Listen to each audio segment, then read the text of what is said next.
bal qiyaas haddii dunida aysan qorrax ama cadceed u soo bixi lahayn muddo sannad iyo bar ah.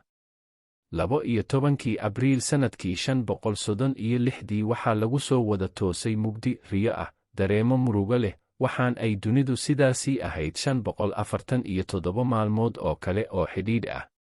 Keliya 18 bilood ka hor waxaad ahayd beeraley, dadaal badan oo isku diyaarinaya xilligii dalag kale oo faa'iido leh u soo go'i lahaa. Laakiin haddana cirkii ayaa madoobaaday iyada oo adduunka intii badnayd uu mugdi galay.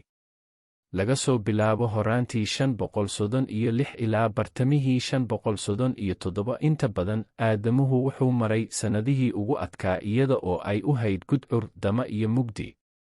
Guud ahaan inta badan bariga Yurub, Aasiya iyo bariga dhexe oo dhan, gugu wuxuu isu beddelay xaggaa dayrtuna diraac, iyadoo aan maalin qorraxdu u soo bixin muddo sannad iyo badh ah, daah madowna qorraxda korkeeda saaran yahay. Malaayiin dad ah oo ku kala nool dalalka adduunka ugu dadka badan ayay la soo daristay xaalado aan fiicnayn oo walwalbahaar, gaajo iyo macaluul daran, iyagoo neefsanaya hawo waskhaysan oo aad u xun, waxayna lumiyeen ku dhowaad dalag kasta oo ay ku tiirsanaayeen isla markaana ay doonayeen inay goostaan amaba ku noolaadaan.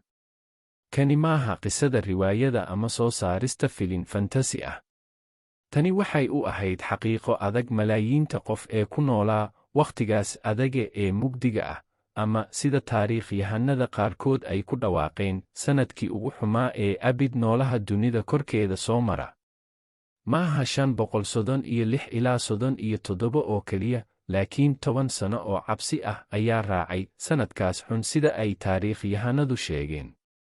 Sannadkii 536 wuxuu ahaa bilowga mid ka mid ah xilliyadii ugu xumaa taariikhda, haddii uusanba ahayn sannadkii ugu xumaa abid.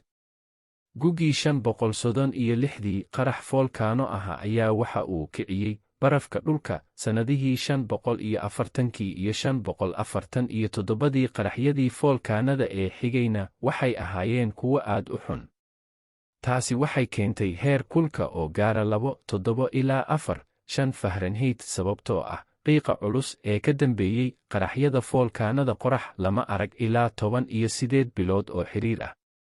Qaababka cimiladu waxay si baan u saameeyeen iftiinka qorraxda ee xanibmay, taasoo keentay barafka xagaaga ee Shiinaha iyo heer kulkii ugu hooseeyey in ka badan 2300 oo sano, marka loo eego xisaabaadka taariikhiga ah ee la diiwaangeliyey iyo falanqaynta dib u milicsiga cimilada. Bariga dhexe, Shiinaha iyo Yurub, ceeryaamada cufan waxay u ahayd riyo maalinle ah oo aan la dabooli karin, dadkuna waxayba isweydiinayeen in ay dib dambe qorax u arki karaan, iyada oo caqabadaha beeraha ee baahsan ay keentay bixid la'aanta dalagii sannadihii 536 iyo ilaa 39. Haddii aad ka heshay, na soo raac walal mahadsanid.